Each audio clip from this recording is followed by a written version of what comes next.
नमस्कार विद्यार्थी मित्र, आज आपण आपल्या इयत्ता 12वीच्या मराठी युवक भारती या पाठ्यपुस्तकातील उपयोजित मराठी या विभागातील माहिती पत्रक या पाठ्यघटकाबद्दल अभ्यास करणार आहोत। विद्यार्थी मित्र, आधुनिक युग हे स्पर्धेचं युग आहे। या स्पर्धेच्या युगामध्ये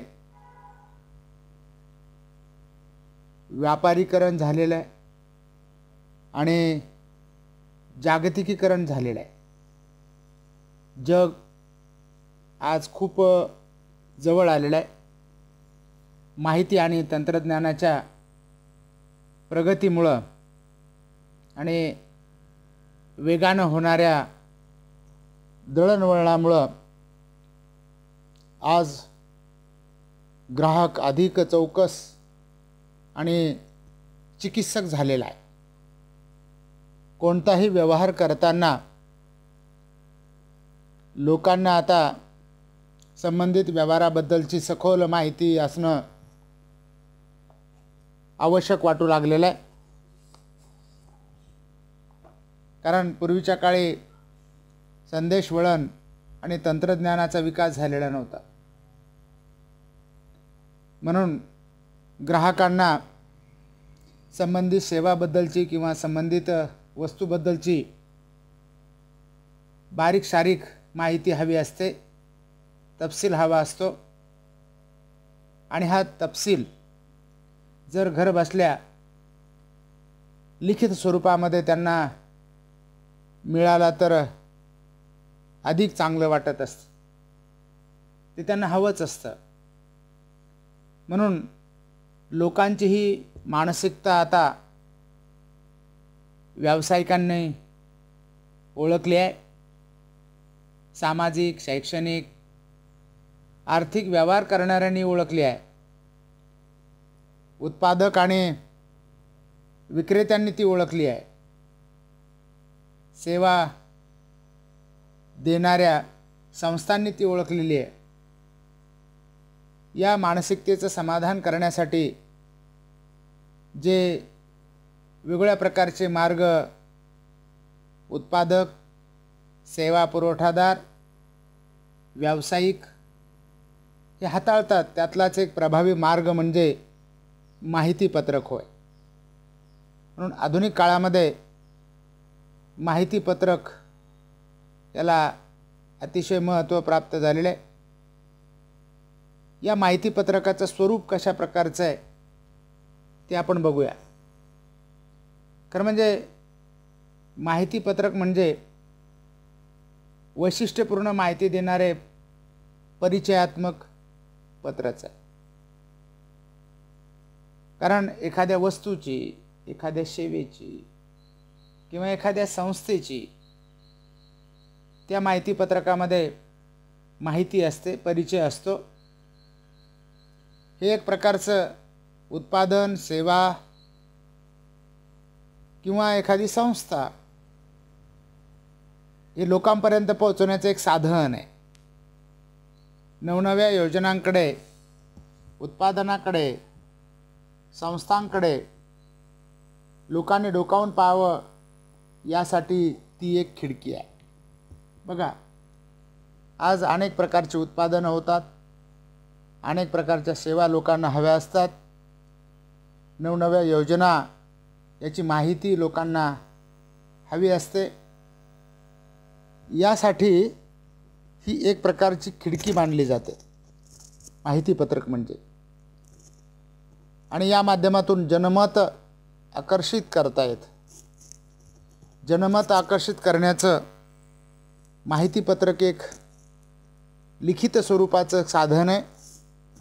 आणि माहिती पत्रकाच्या माध्यमातून जनतेला वस्तू, सेवा किंवा उत्पादनं हे खरेदी करण्याबद्दल आवाहन केलं जाऊ शकतं।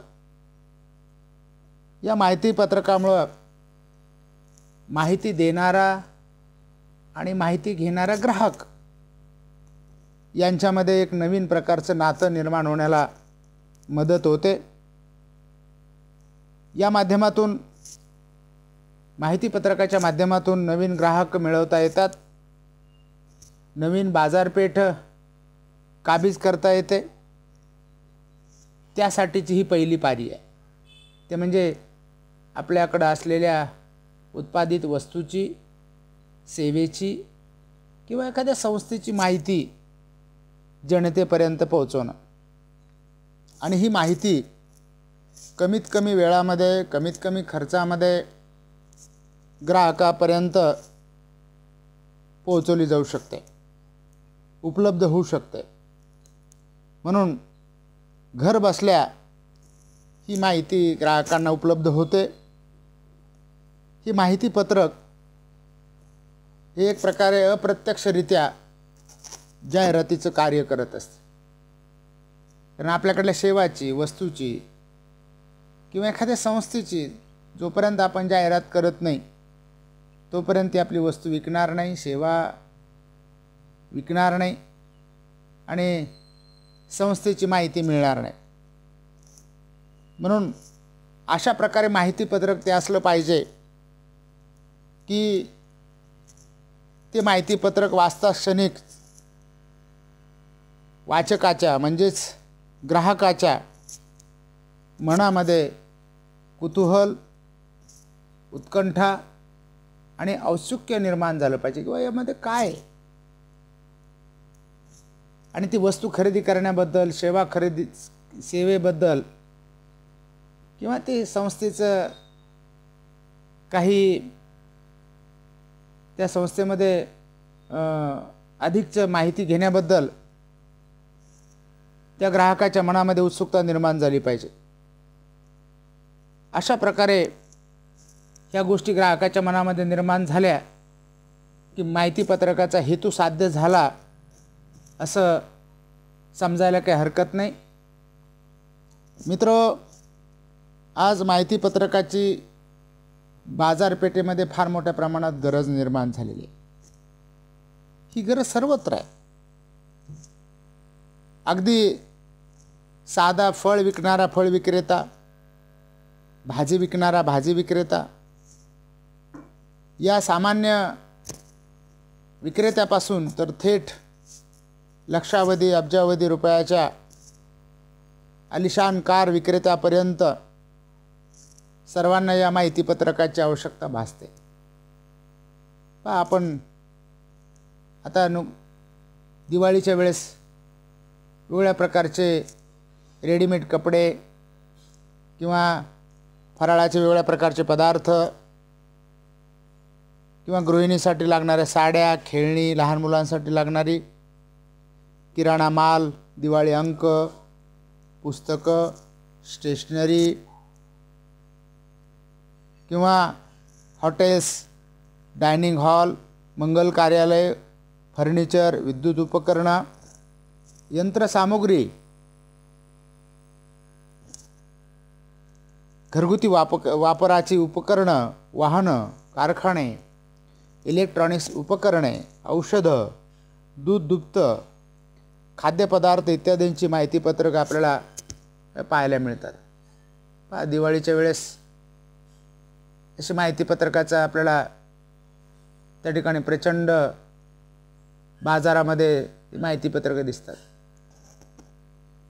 नाट्यगृह, सिनेमागृह, सहकारी संस्था, आर्थिक आणि शैक्षणिक संस्था, सामाजिक आणि साहित्यिक संस्था, सांस्कृतिक आणि क्रीडा संस्था, कंपन्या, हॉस्पिटल्स, पर्यटन संस्था, LIC सारख्या सेवा देणाऱ्या संस्था, पोस्ट खातं, बँक किंवा अनेक बँका, पतपेढ्या, बचत गट.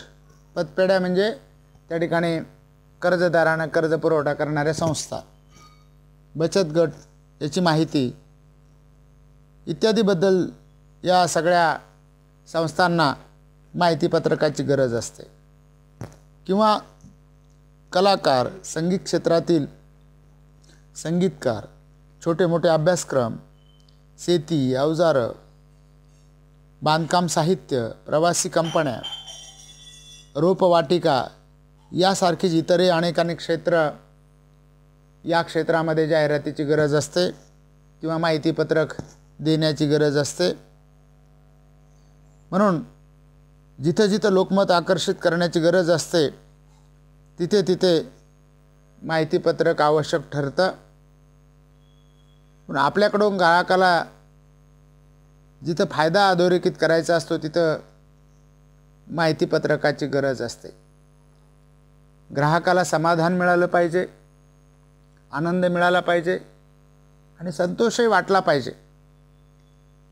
हे सेवा पुरवल्यामुळं किंवा एखादी वस्तू खरेदी केल्यामुळं त्यासाठी माहितीपत्रकामध्ये आपल्याला त्याची भरपूर माहिती देता येते. विद्यार्थी मित्र, माहितीपत्रक हे त्याचे तयार करताना त्याची जे काही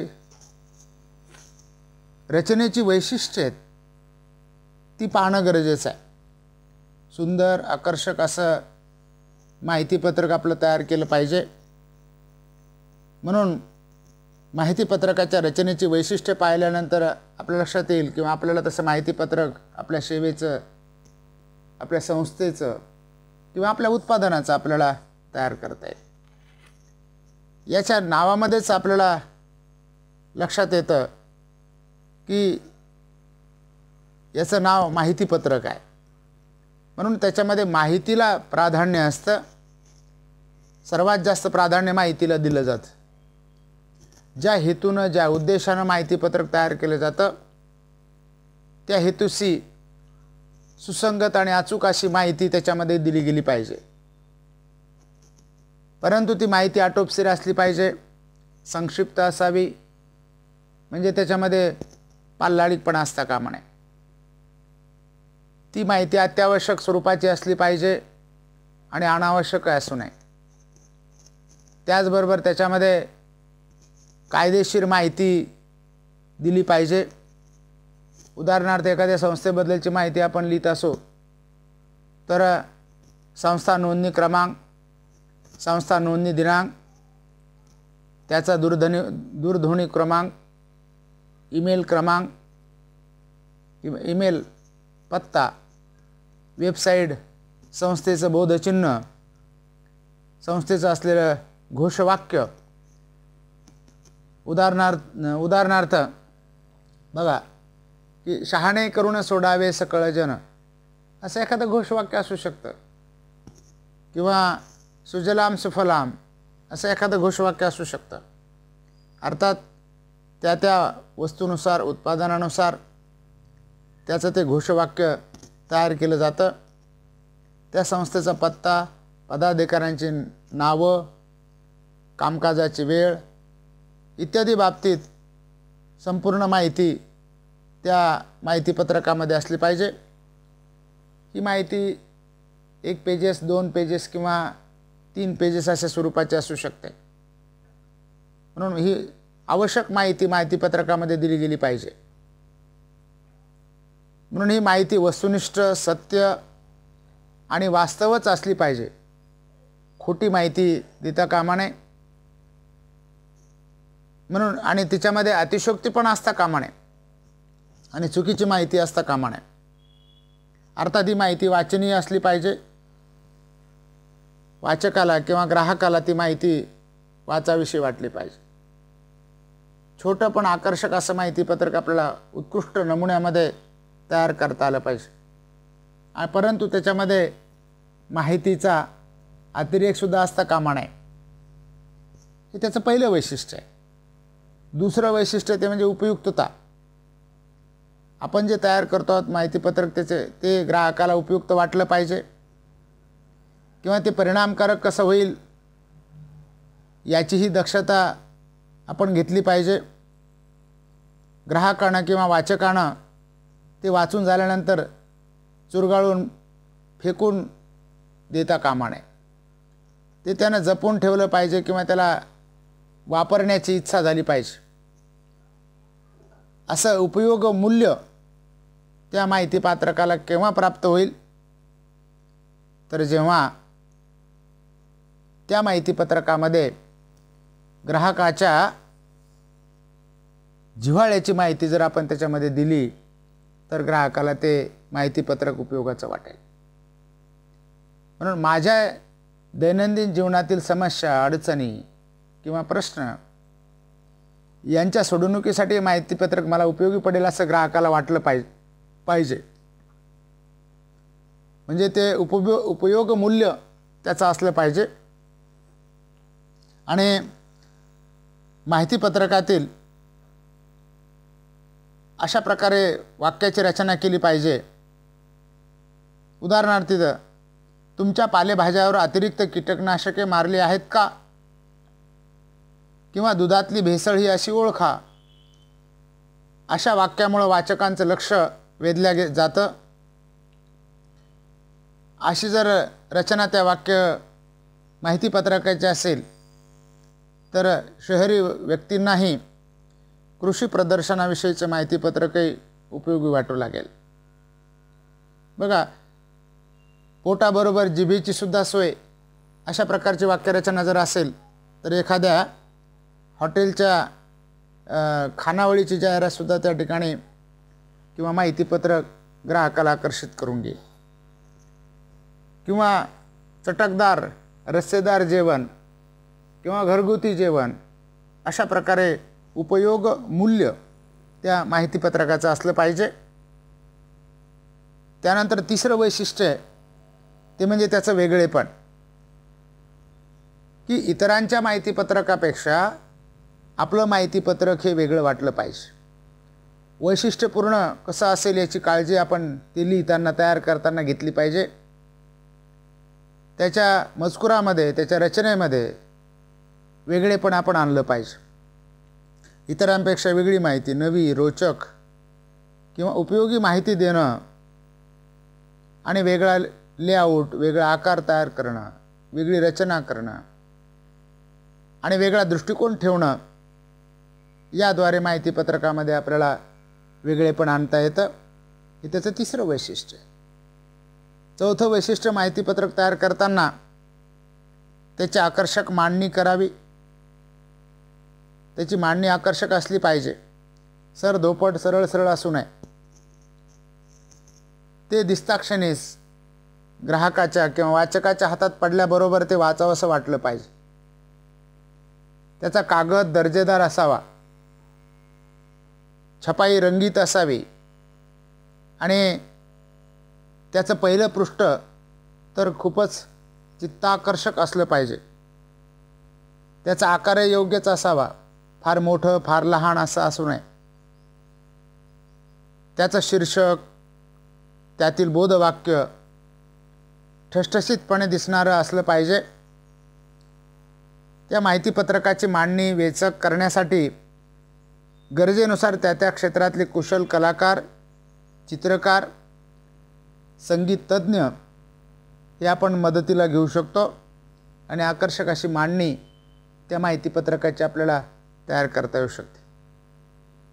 पाचवं वैशिष्ट्य माहितीपत्रकाचं आपल्याला सांगता येईल ती म्हणजे त्याची भाषाशैली.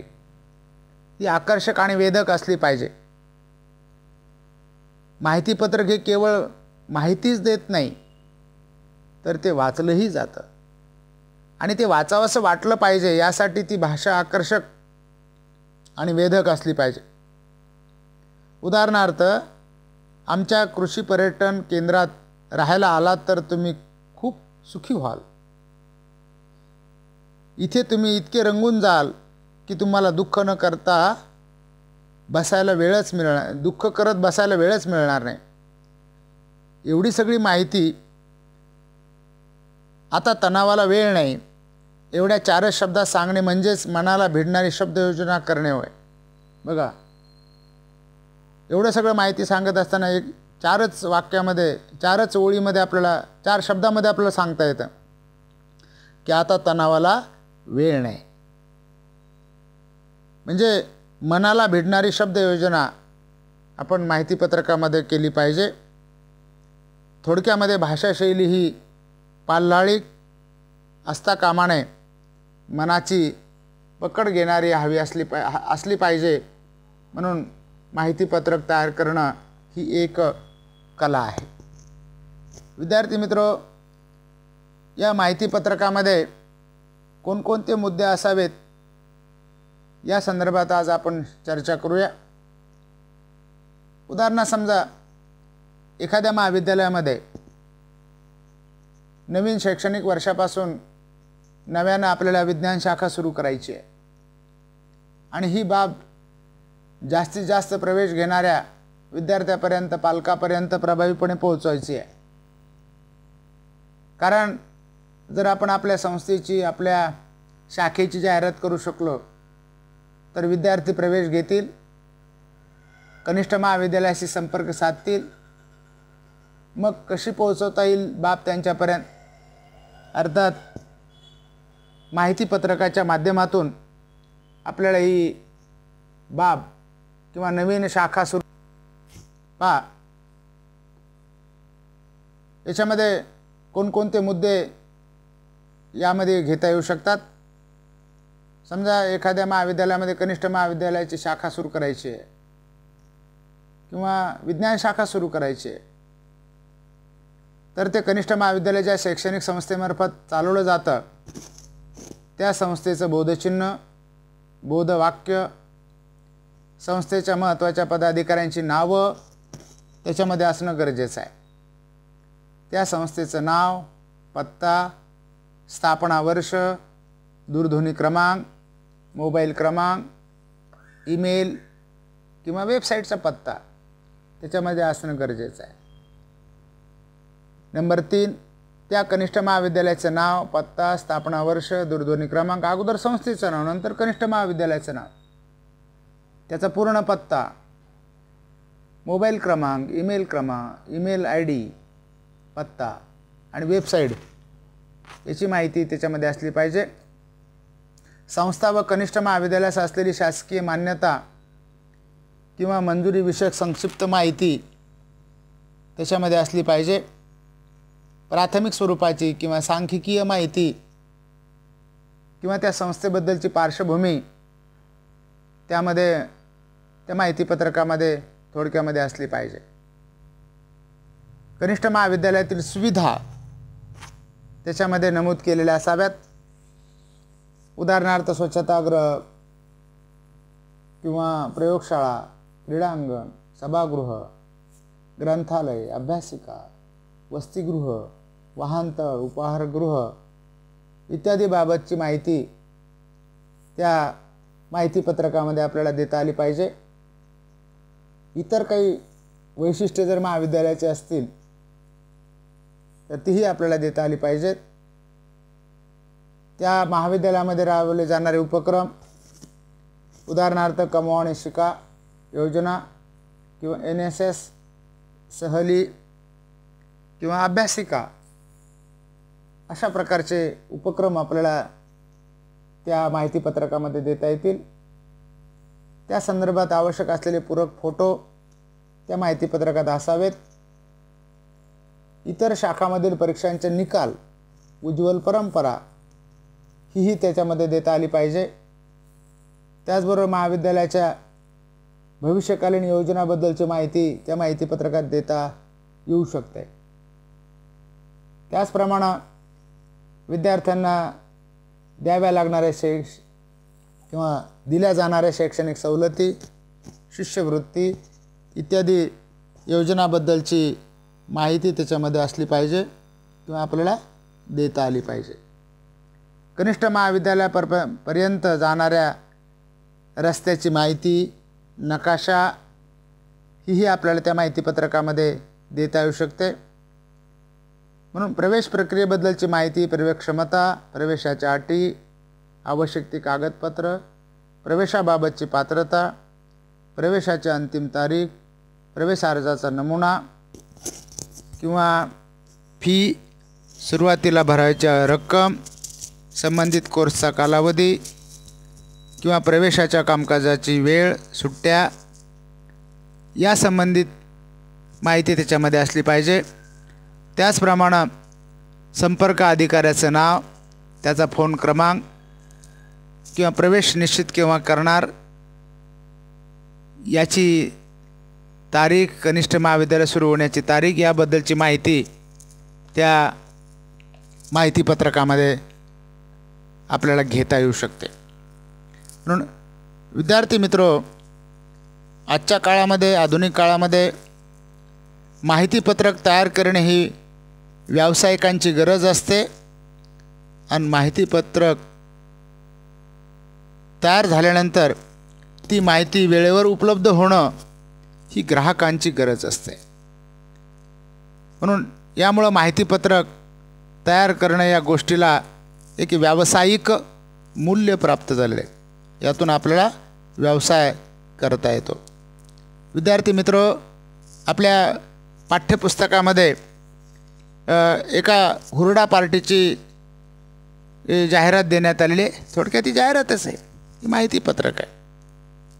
बघा, याचं जर आपण निरीक्षण केलं तर आपल्या लक्षात येतं की इथं हुरडा पार्टी असं मोठ्या ठळक अक्षरात लिहिलेलं आहे. विशिष्ट हंगामामध्येच हुरडा पार्टी होते. तिथं फॉर्मचं नाव दिलं आहे. एक सगळी काल्पनिक जाहिरात आहे. आपल्याला अशी वास्तविक जाहिरात तयार करता येऊ शकते.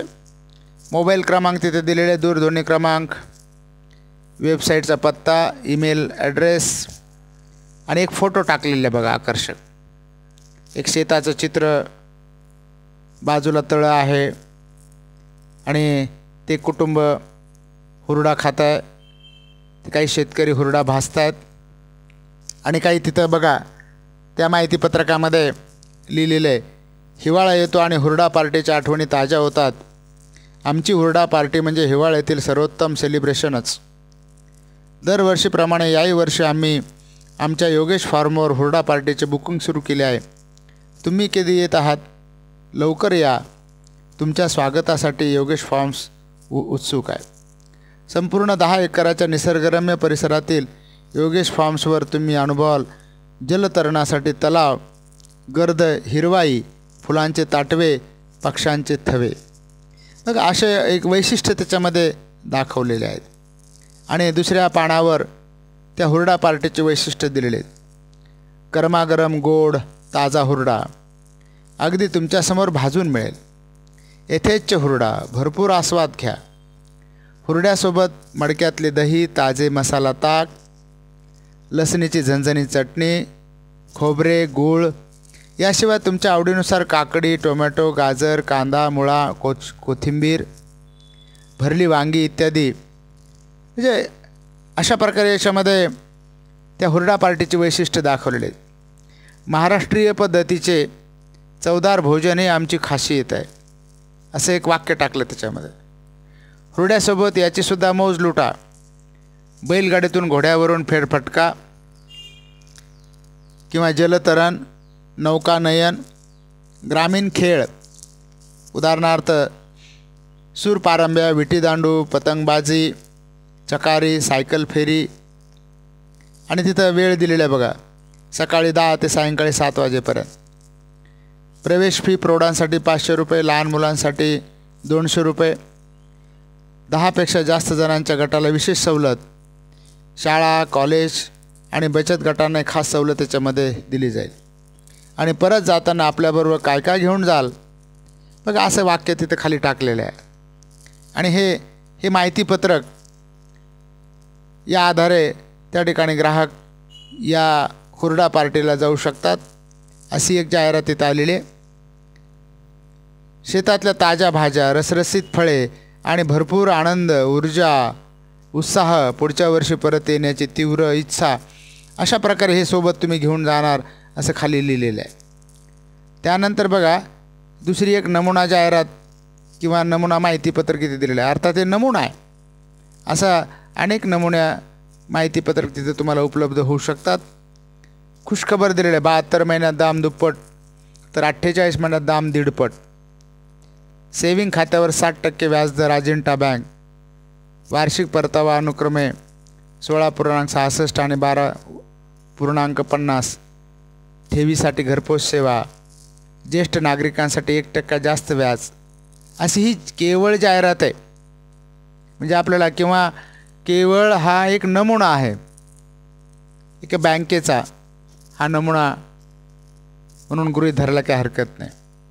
दुसरी एक बघा, LICची एक जाहिरात इथं आहे की चिल्ड्रन्स मनी बॅक प्लॅन,